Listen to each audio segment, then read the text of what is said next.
Before Jessica Sanchez ever stunned millions with her voice, there was a story no one aired.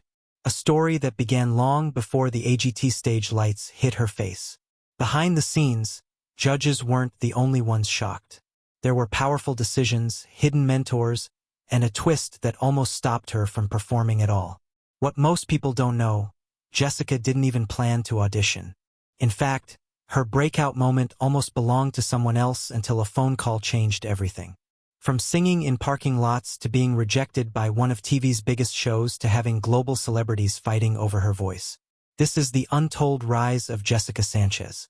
Jessica Sanchez was born on August 4, 1995 in Chula Vista, California, a city near San Diego. Her full name is Jessica Elizabeth Sanchez. She grew up in a multicultural household with her mother Audie being Filipina and her father Gilbert of Mexican descent. Her father served in the U.S. Navy, which brought a strong sense of discipline to the family. Despite growing up in a working-class environment, Jessica's parents supported her musical dreams from an early age. They noticed her extraordinary vocal ability when she was only 2 years old, and they would often ask her to sing for family and friends at gatherings.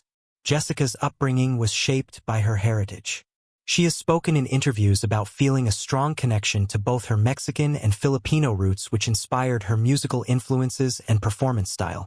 Filipino culture in particular places a high value on singing, and Jessica grew up hearing ballads, karaoke classics, and R&B music from both cultures. These influences helped shape her voice into one known for its control, intensity, even at a very young age. By the time she was 5, her talent was undeniable, and her parents began taking it seriously. She had her first public performance at just 10 years old when she sang Aretha Franklin's Respect on the Apollo stage in Harlem, one of the toughest crowds in America. Despite being shy off stage, she completely transformed once the spotlight hit. That performance proved to be a major turning point as it showed the world she was not just a cute kid who could sing. She had stage presence, attitude, and raw talent. This early exposure opened doors for her to appear on more talent platforms. In 2006, Jessica auditioned for the very first season of America's Got Talent. While she impressed the judges, her journey was cut short in the semifinals. Still, this experience gave her valuable stage exposure and helped prepare her for the national spotlight. Though many fans remember her from American Idol, her career actually began on AGT. This is one of the key facts most people miss. Her AGT appearance wasn't heavily broadcast or replayed, so it became a hidden chapter in her early career. Jessica's background reveals a girl raised with strong cultural roots, family support, and a love for music that never faded. Her story isn't just about talent. It's about discipline, diversity, and quiet perseverance. Her early struggles shaped her into the powerhouse vocalist fans saw years later on American Idol and again on AGT. Before the fame, before the albums, there was just a little girl with a huge voice and a dream that refused to quit. Before she became a household name on American Idol, Jessica Sanchez first stepped into the national spotlight on America's Got Talent back in 2006. She was only 11 years old when she auditioned for the very first season of the show. At the time, the judges were amazed by how such a young girl could deliver a vocal performance so rich and powerful. Though she didn't win or even make it to the finals, she left a strong impression. Most fans don't realize that Jessica was part of AGT history before her later success. This early rejection taught her resilience and gave her a taste of the industry's demands at a young age. One of the lesser-known facts about her AGT run is that her original performance wasn't televised in full. Because the first season of AGT was still trying to find its format, some contestants didn't get the attention they deserved, and Jessica was one of them. Judge Brandy Norwood, however, recognized her potential and pushed for her to return as a wild card. This support gave Jessica the confidence to keep going even when things didn't go her way. Despite being eliminated before the finals, she gained valuable stage experience and national exposure, setting the stage for something bigger down the road. Fast forward to 2011. At just 16 years old, Jessica auditioned for American Idol Season 11 in San Diego. She sang Celine Dion's The Prayer and immediately stunned the judges. Throughout the competition, she delivered powerhouse performances, including "I Will Always Love You" and "I Am Telling You I'm Not Going." She consistently received standing ovations and praise from both the judges and viewers at home. However, the moment that made headlines was when she was shockingly eliminated mid-season, only to be saved by the judges in one of the most dramatic moments in Idol history. Jessica would go on to become the runner-up of the season, losing to Philip Phillips in the final. While some saw this as a defeat, many believed Jessica had outperformed him vocally throughout the show. The finale was a turning point, not just for Jessica, but for the way audiences viewed talent shows. She became an icon for young women of color, especially in Filipino and Mexican-American communities. Her run on American Idol wasn't just about music. It was about representation, resilience, and raw talent rising to the top. What most people don't realize is that her AGT experience helped her handle the pressures of American Idol. The nerves, the live performances, the high expectations. She had seen it all before. Her ability to adapt and improve came from those early experiences in talent shows, even the ones that didn't go her way. Jessica Sanchez didn't just show up and become a star overnight. Her rise was the result of years of hard work, early rejection, and unwavering belief in her own voice. After finishing as runner-up on American Idol, Jessica Sanchez had a huge wave of momentum behind her. She was just 16 years old, but had already become a global name. Her incredible vocal range, mature presence, and emotional control had made her one of the most talked about contestants in the show's history. Right after the finale, she joined the American Idol Live Tour, performing across the U.S. in front of thousands. She was often the standout performer during the tour, earning consistent praise from critics and fans alike. It seemed like a superstar career was just around the corner. Shortly after the tour, she signed a recording contract with Interscope Records. Her debut album, Me, You, and the Music, was released in April 2013 and featured collaborations with big-name producers like Neo and Toby Gad. The lead single, Tonight, even featured Neo himself. The album aimed to push Jessica into pop and beat territory with radio-ready tracks and upbeat hooks. While her vocals remained strong, critics noted the album didn't feel fully her. It debuted at number 26 on the Billboard 200. Not a flop by any means, but also not the blockbuster success many expected following her Idol fame. Despite the modest reception of her debut, Jessica didn't stop working. She appeared on the hit TV show Glee, playing a singer in the Nationals competition. It was her first acting role, and she took it seriously, enrolling in acting classes beforehand to prepare.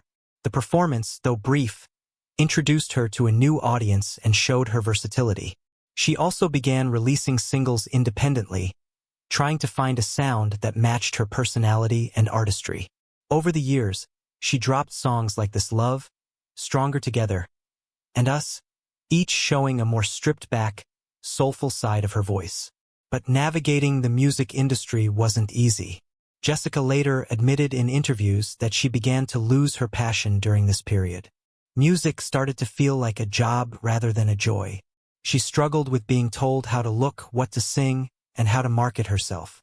As a young woman of color in a major label system, she found it hard to maintain creative control. She wanted to stay true to her voice, but industry pressure often pulled her in other directions. Still, she never stopped making music, choosing instead to slow down and focus on growth. In the years following her album, Jessica focused on connecting with her fans online and performing at smaller, more intimate shows. She kept one foot in the spotlight while quietly rebuilding her identity as an artist. Though she didn't maintain a top 40 chart presence, she never disappeared. She stayed active in music, continued honing her craft, and learned how to navigate an industry that often burns out young talent. Her story wasn't one of instant stardom. It was about endurance.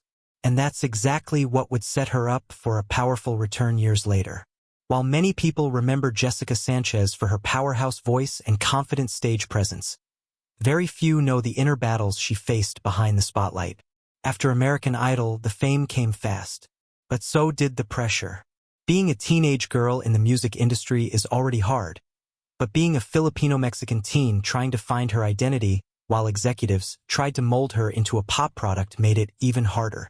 Jessica has spoken openly about the emotional toll of being constantly told how to dress, act, and even what kind of music she should sing. It wasn't just about singing anymore. It was about selling. As the music industry pushed her toward radio-friendly pop, Jessica found herself feeling disconnected from her own artistry. She wanted to sing ballads, soul, and R&B, music that let her emotions shine through, but the label often leaned toward trendy sounds that didn't reflect her heart.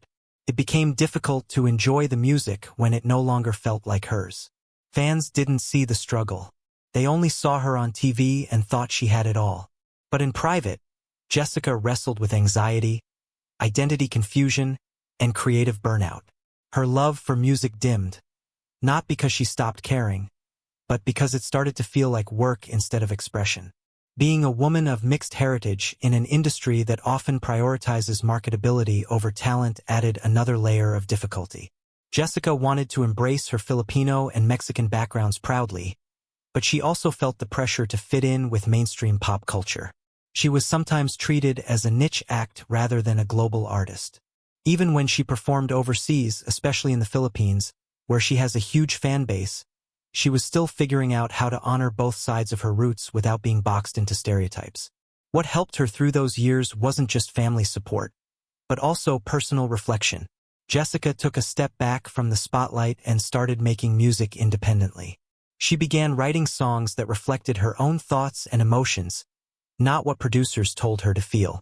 That journey towards self-expression made her realize that fame without freedom isn't true success. And while she lost some commercial momentum by stepping away, she gained something far more valuable, herself. In interviews years later, Jessica described this period as the hardest but most important of her life. It wasn't glamorous. It was lonely, frustrating, and confusing. But it taught her what kind of artist she wanted to be and what kind of message she wanted to share. She didn't just want to be remembered for winning a talent show. She wanted to be remembered for staying true to herself, even when it was easier to follow the crowd.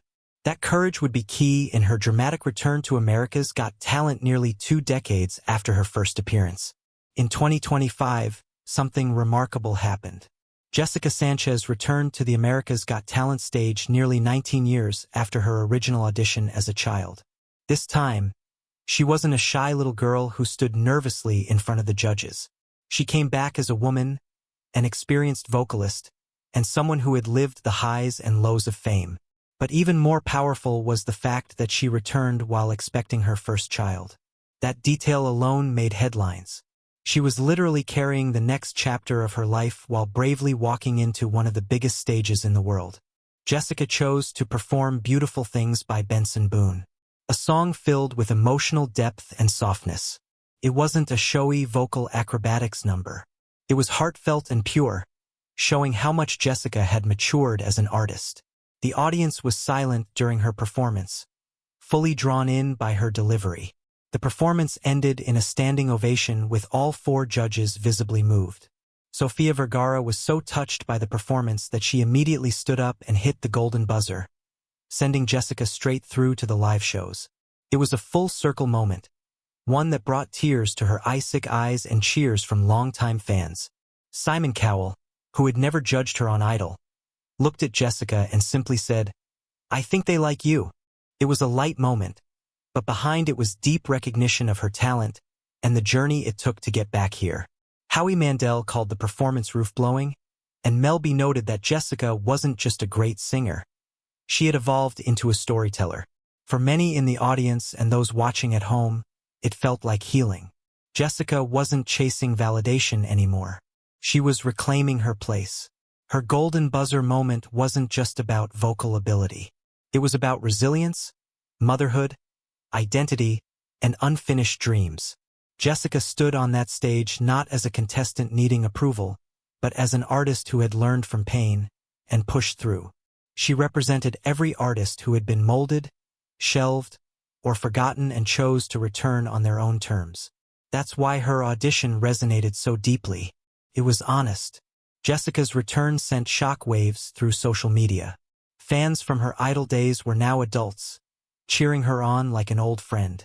Younger viewers who had never seen her before were discovering her for the first time. And for Jessica, The return wasn't just a comeback. It was proof that you don't have to follow a traditional path to find your way back to greatness. She had grown, healed, and most importantly, found her voice again. This time, nobody could take it from her. When Jessica Sanchez finished her 2025 AGT audition, the room didn't erupt immediately.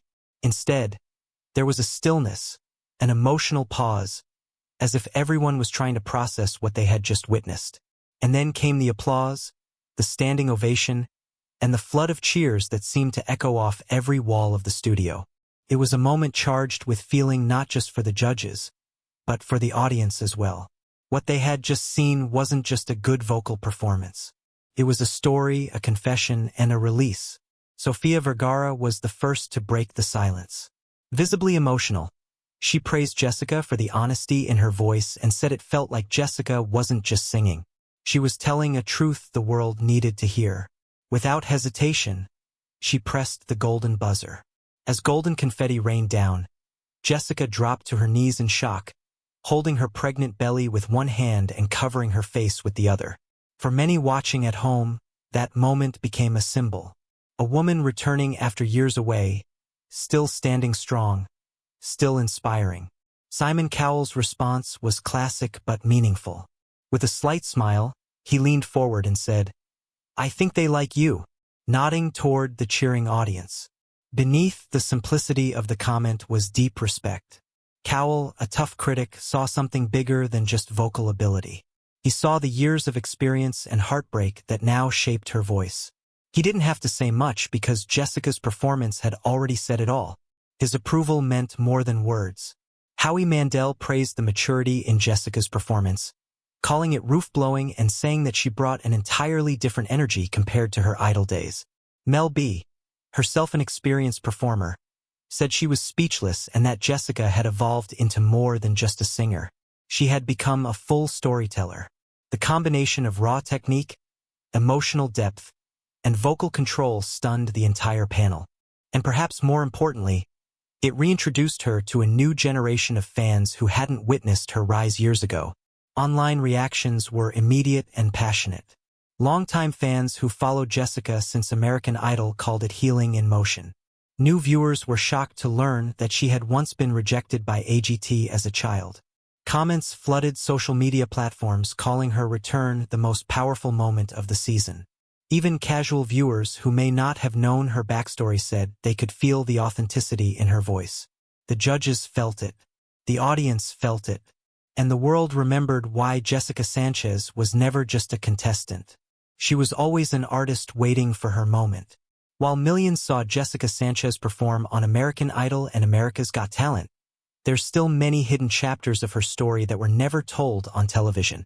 For example, most people don't realize that her first AGT appearance in 2006 wasn't even fully televised.